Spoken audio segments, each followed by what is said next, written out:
Okay, we are live. I'm back. And it's the Body Positivity Panel with Heather Berger, Carly Anderson, and Jen McClellan.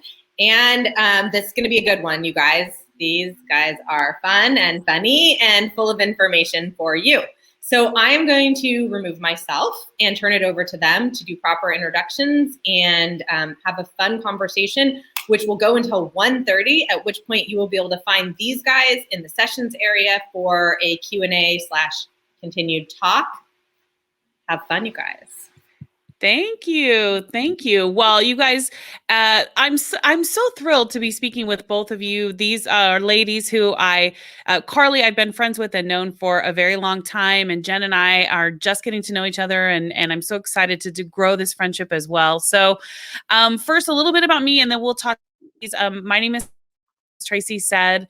I am an entertainment reporter and host. I'm an actress. I am a hilarious comedian. And I also share my life on social media as well at the Heather Brooker on Instagram and Facebook and Heather Brooker on Twitter. So we'll definitely do some social shares as well. But I want to get right into this because I know we have about half an hour for our discussion. Carly, let's start with you. Carly Anderson is amazing. Tell us about lip gloss and crowns. And I also want you to talk, and we're going to talk a little bit about Just Wear the Suit. So just introduce yourself for now. Okay. First of all, I'm so excited because both of you ladies I consider friends. So this is almost like a little happy hour when we all get social interaction. Yes, so I blog, Instagram, Pinterest, Twitter, all of the above at Lip Gloss and Crayons. I am a now former teacher. I was a teacher in Los Angeles for 15 years. And I talk quite a bit about body image for women, body image for children, how the way that we look at and treat ourselves affects our kids, and share kind of the journey of my own body image story, because it is, as with all of us, an ongoing process. So I'm excited to talk about this.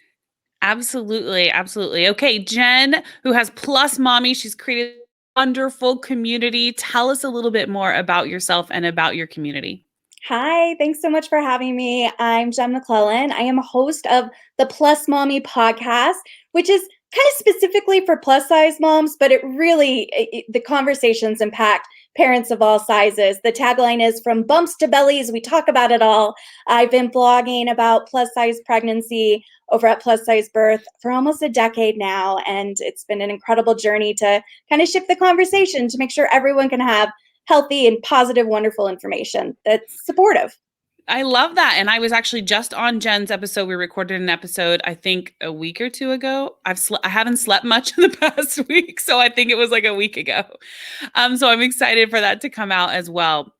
So let's just dive right in and let's talk about, first of all, what does body positivity mean? Is it just a buzzy word and a hashtag that we throw around on social media to kind of be like, I'm a big girl and I love it? Or is there a deeper meaning behind it? I have to say for myself, I grew up very thin, very fit. And not to say that being plus size isn't fit, but I was a different shape than I am now. And it has taken me quite a long time to, I guess, admit that I'm a plus size person now. I've always loved my body. I've never really kind of raised a red flag to go, oh, now I'm different. I'm bigger. I'm in a different category. People must look at me differently. I'm just me. I'm still living my life. I'm still doing what I love to do. And I realized, and I talked to Jen about this on her show, I realized a few years ago that by not really coming out and acknowledging it and say, yeah, I'm a plus size lady. I got a big booty, big boobs, big butt, whatever, and not saying I understand this is what I look like and I'm okay with it and I love myself, that I was also sort of denying that was a part of my story and a part of my journey. So for me, and like what Carly said earlier, it's an ongoing process. It's an ongoing conversation that I have with myself. And I would love to talk a little bit more about your body positivity story. I know, Carly, you have such a wonderful hold on that pear-shaped. You're like, this is me. You may not be round like an apple like I am, but you're like, I'm also not the norm of this stick figure that everybody, thinks that all body shapes should be. And you've really embraced that and you've leaned into that. And I would love to talk a little bit more about that journey, how you realized like, this is my shape and I'm going to love it and I'm going to share about it. I think for me, I was always pear-shaped. I mean, I have always been kind of that in between. I guess it's very trendy to call it mid-size now, right? Like I'm not, speaking of buzzy words, there's another one of them for you. Starting from, I don't know, middle school to beyond, I always sort of fell into like a size 10, 12, 14-ish. And my body shape has always been exactly the same. So it is not that, you know, I had a child and my body changed, or I aged and my body changed. Like the width of my hips has maybe changed, but the shape has been exactly the same. I remember being in high school and babysitting, and a little girl I babysat for informing me that I had thunder thighs and being just horrified because I was 13 and had all I knew was that was very bad. Right. Yeah. That sounds like a bad thing. Do they have thunder thighs? Exactly. It was incredibly embarrassing. There was also a boy there, which was terrible. It was very scarring at the time, but now I look back and laugh and think of all the things current me would say to this little girl at the time. I think for me, there have been a lot of stages of accepting that this is my body shape, which sounds really silly that we all even have to go through that process. But I think when we are inundated with certain images as being the acceptable shape for our entire lives, acceptance is a part of it. Just saying, this is my body shape. And frankly, whether I gain or lose 20 pounds, the shape of my body is not changing. This is my body in its natural state when I treat it with dignity and health. Acceptance was huge for me. And honestly, I feel like that only happened a couple of years ago. So the biggest thing for me was, yes, just acknowledging that this is my body shape, and also acknowledging that this has been a struggle. For me, this is something I never wanted to acknowledge, that I was the not skinny friend in the group, right? To even just say, hey, I know that I'm pear-shaped. I know my thighs are bigger. I know that some of these clothes don't fit my body well, and just own it was a huge step for me. And the other thing at this point has been to be in community with women like you guys, having dialogues about my story looks like this, and your story looks like this, and my experience is this, and yours is this, but some of the core is the same, has been a very empowering thing for me. So that while I may not be always positive about my body, because I think that's kind of a misnomer that if you talk about body positivity, you love every part of yourself constantly. Right. I have learned to accept my body and celebrate what it does, even if I don't love every piece of it. That's kind of where we stand today. I absolutely love that. You know, there are definitely days, and I think I said this on Jen's podcast too, there are definitely days where I wake up and I don't love that my pants are tight. And I don't love that I have to go up a size when I go to the store, or maybe a regular stores, they don't have things that fit me. I don't love that all the time, but I do love the fact that my body gets up every morning. It moves around. It made a baby. It is always changing, always evolving. It's here for me when I need it. It hasn't quit on me yet. So, so like, I love my body in that way.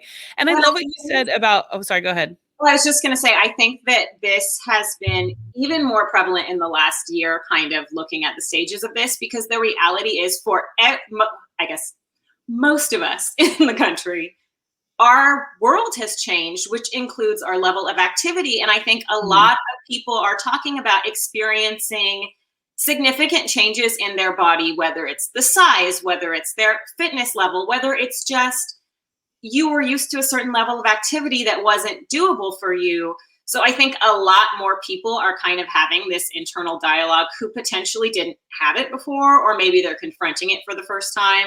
Right. And you're spot on. Sometimes it's just about, my body has done all these things and I'm a little annoyed today with the size of my thighs, but you know what? That's okay.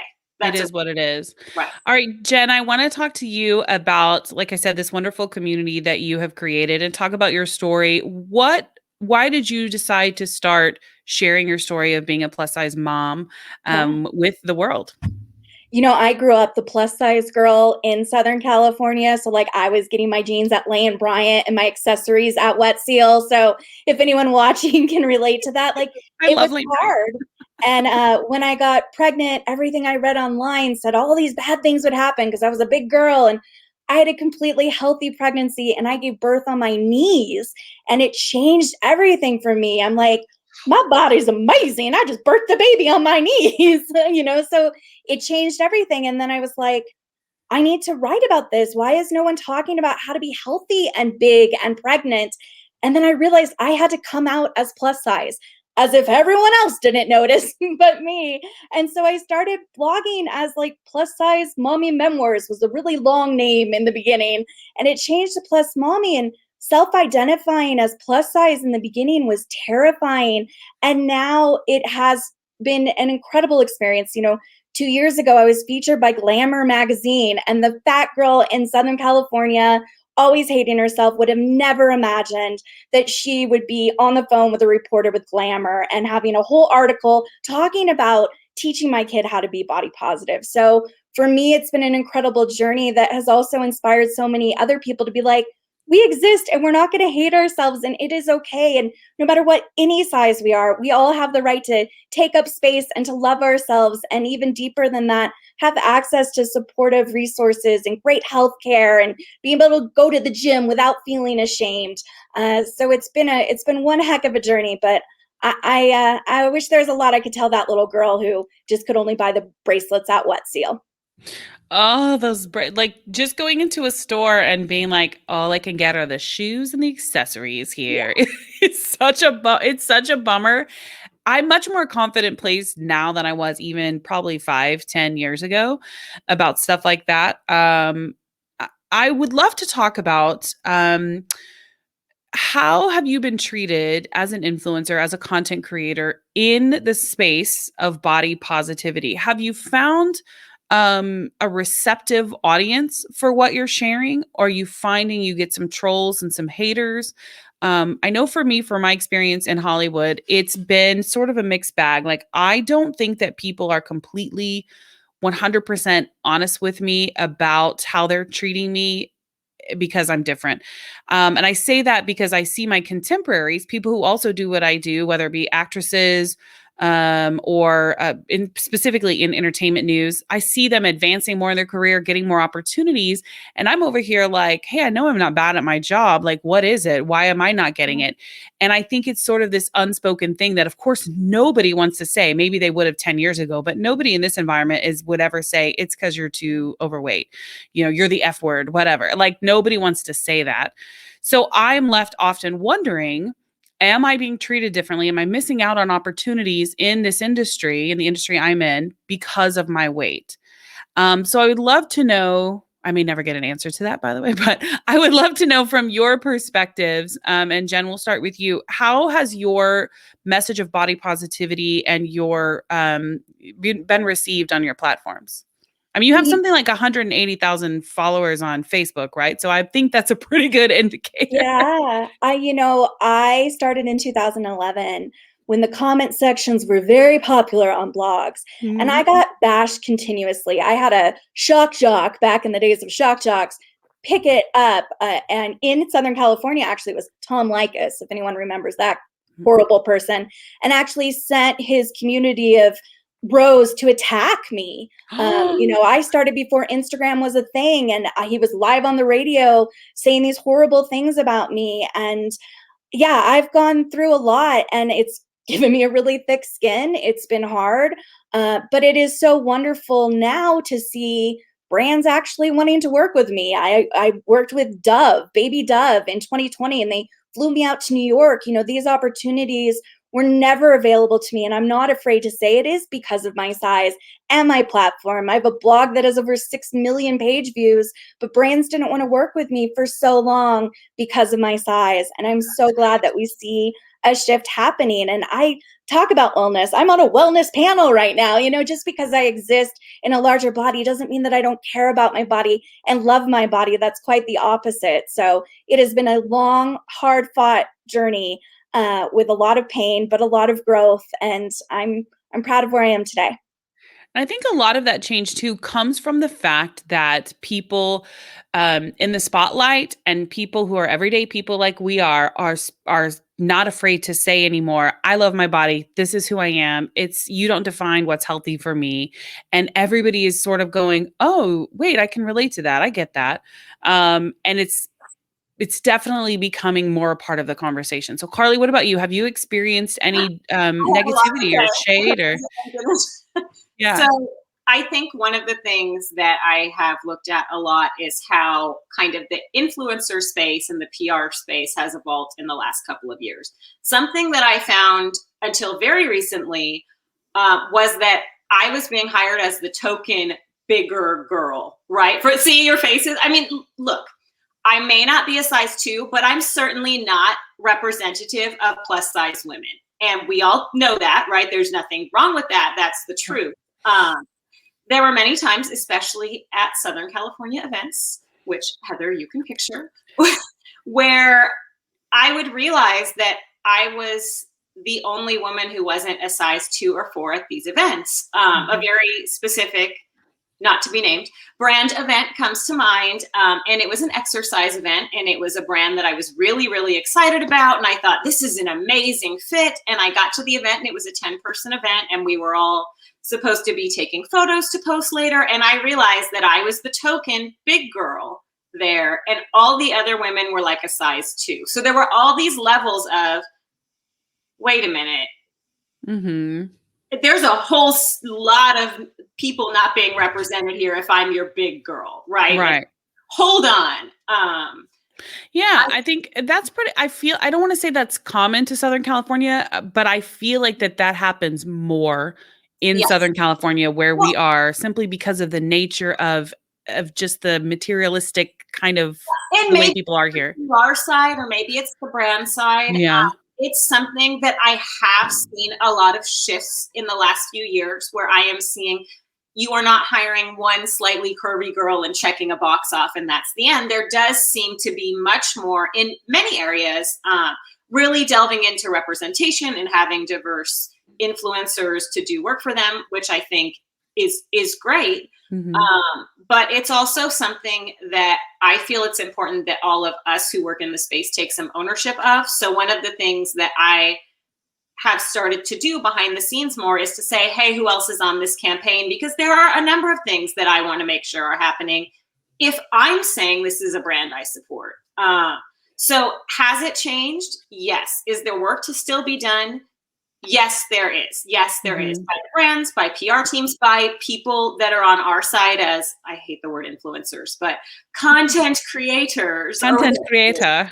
You know, and even Heather, when you're looking at your industry, the reality is, are the other people that work alongside you saying anything? Because are they? I mean, probably not. I get it, right? Everyone's out. No one's like, let's bring on the bigger girl to the red carpet. No one wants to do that. But there are also, the reality is, we've all had experiences in our lives where we're the person in the room, or we're the person having a conversation. And there are times when it's reasonable to say, hey, I don't know if you've considered this, but, and I think the onus is on a lot of us to say something. Yeah. And since we're just over 10 minutes away from wrapping this up. So I want to remind everybody that in just a few minutes, when we do wrap up, we're going to head into the Q&A room. And we would love for you guys to join us there and engage with us in conversation as well, and continue the conversation. And that's going to be about 1:30. So you guys keep that in mind. All right. So let's, I also, Carly, want to say too, I have also been the fat girl at events. I don't mind saying the word fat. I hope you're not offended by that, because I'm fat and I feel like it is what it is. Exactly. I've been at events before where they take the group photo, but they put me in the back to hide me. I have been next to celebrities or whatever, and they push me off to the side so they can crop me out of whatever photo. And I know it's not because I'm ugly, because I am gorgeous. So it has to be for obvious reasons, because I'm plus size. So I understand that. And I do think that happens a lot more in Southern California specifically than other parts of the country. Okay, I want to move on because I know we're running out of time. And I want to talk about, we're all moms. We all have beautiful babies that we love so much, and we created with our beautiful. I want to talk about how we're raising our kids and what conversations we're having and what we can share with other parents who are whatever size they might be, how we're raising our kids to embrace their bodies, no matter what size they might be. I know with Channing, she may have heard me. I have to watch what I say now because she actually listens. She's actually listening in the other room right now, even though she's watching a Marvel movie. I know she can hear me. But she's heard me say things like, "Oh, I gotta go on my diet," or "Oh, I gotta, I can't eat so much. My pants won't fit," or whatever. She's heard me make those kind of comments, and I don't know that it's fully clicked, but it's starting to. So she asks me questions. So I find I have to be very careful with what I'm saying and my words, and something that may not mean anything to me could have a larger impact on her growing up. So, Jen, what are you saying and how are you addressing this with your kids? Well, like you just said, it's so important that we are mindful of the language that we use when we talk about our bodies and our actions too. You think about it, I don't personally have that scale out anymore, but when you stand on that scale, if you have it in your bathroom, like you look at the number and you're like, oh, I'm down a couple pounds, best day ever. Or if you've gained weight, you're like, I hate myself. And then you have to remind yourself, like, who's standing in the doorway watching you, and realizing that you're equating your weight, your value, your self-love to an arbitrary number that doesn't tell us really a lot about our own health.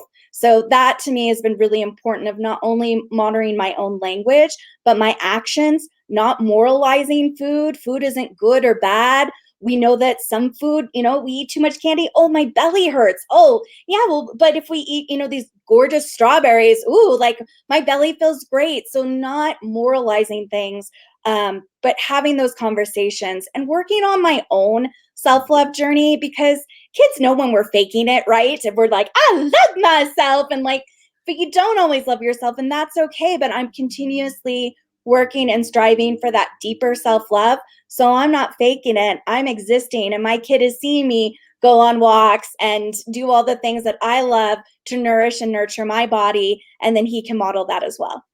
I love that. I absolutely love that. Okay, Carly, what do you think? So, our teacher, how are you teaching? Put my head up. I think, Jen, 100%, like every piece of this, 100%, the biggest thing that I have been working on is being honest with my daughter and myself about that this is a process. I think as parents, we often think we have to model like perfection, or that we've finished a journey for our children.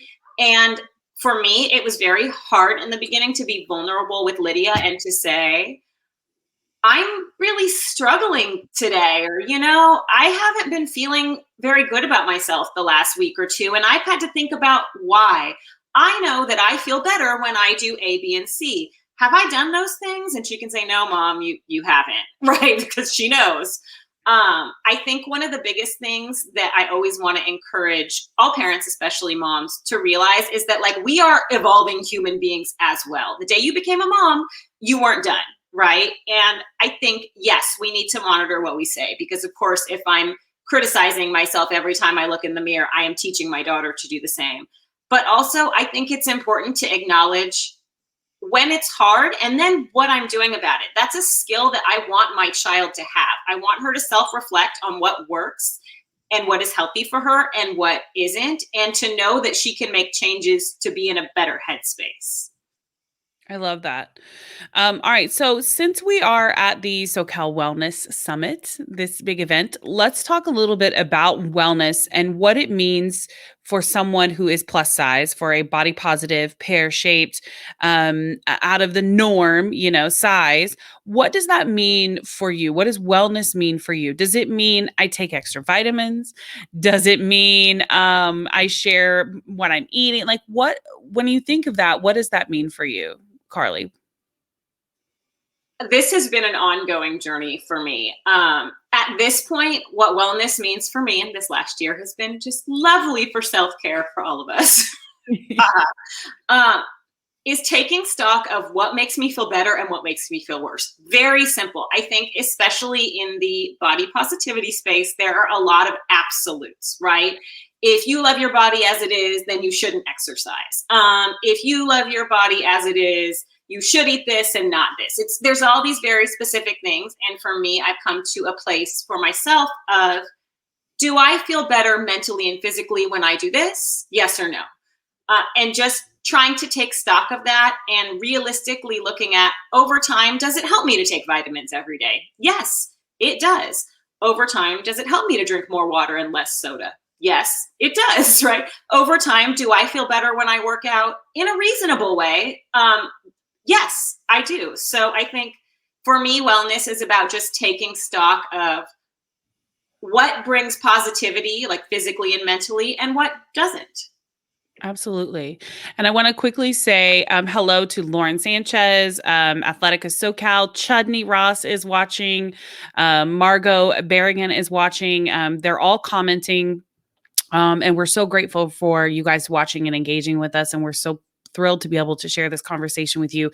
In just a few minutes, we're going to log into the Q&A room where we would love to further engage with you guys if you have questions or just something you want to talk about or share.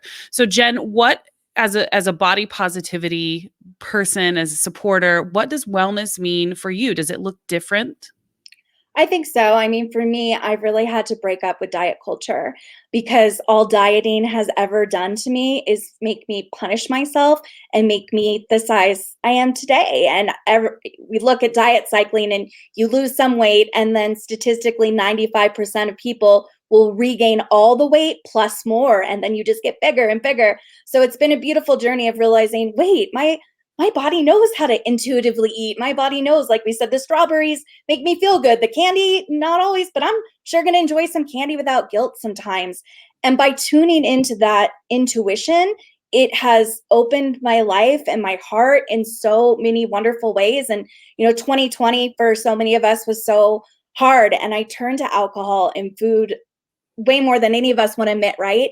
But on November 15th, after the election, I realized I had done a lot of damage and I stopped drinking, and I haven't had a drink since. And that's, aside from pregnancy, the longest I've gone my adult life. And I started walking, and I've already walked 140 miles this year. And so for me, tapping into wellness kind of maybe sounds counterintuitive, like, wait, she's fat and she's not dieting. I'm like, no, I'm not, because dieting was never something that made me feel good about myself. It really made me feel miserable. And I feel like I haven't been this much in tune with my body except for pregnancy now. And it's been a beautiful journey. Well, and I absolutely think that you both have a beautiful story to tell and have a beautiful journey. And I do too, by the way. I'm just going to throw myself in there. We are all on this wonderful journey to figure out our own story, figure out what makes us happy. But I think the biggest takeaways here are that we are setting a good example for our kids, and that we are raising them to not just love their own body, but love other people's body and accept their body shapes as well. Not comment on if somebody's body shape is different or, whatever it might be. And I think, I love that we have this confidence that we've found to be able to share our story. Everybody's story is unique. Carly, like she said, her story is unique. She's the pear-shaped girl and, always has been. And Jen, you're the plus size girl, always has been. I was like really, really skinny. And then I got married, and I always tell my husband I sold him a bill of goods because then I got bigger, and he's like, I love you no matter what. So that's a journey of self-acceptance in itself. So thank you, ladies, so much for taking the time to join me. I know Tracy's going to jump on. Oh, there she is. And we're going to wrap up and then head over to the Q&A and continue the conversation. Yes, thank you guys so much. As you mentioned, they're already chatting and want to chat more with you guys. We really appreciate you sharing your stories and your honesty and so much about wellness. And you guys touched on, I think, a lot of what we're talking about, which is how personal wellness is for each person, and finding balance and finding, the right thing for you, and the mental piece as well as the physical piece, which is so incredibly important. And that's really what today is about. And be honest, Tracy, this has been the best panel so far, hasn't it? You guys are always, you can tell us. I said this is going to be fun and funny but very honest and very good and very real, which, I think is why it's resonating with people who are listening to you guys. And that's why we wanted you to come here today. Yay. And I so appreciate that you did. And I'm going to send you guys to sessions. So you're going to find them in sessions, in their Q&A, and Laura will be over there if anyone needs anything. And we will see everyone back there in about 2 minutes, and I'll be back here in a few minutes as well. Thank you, everybody. Thank you. Bye. Thank you.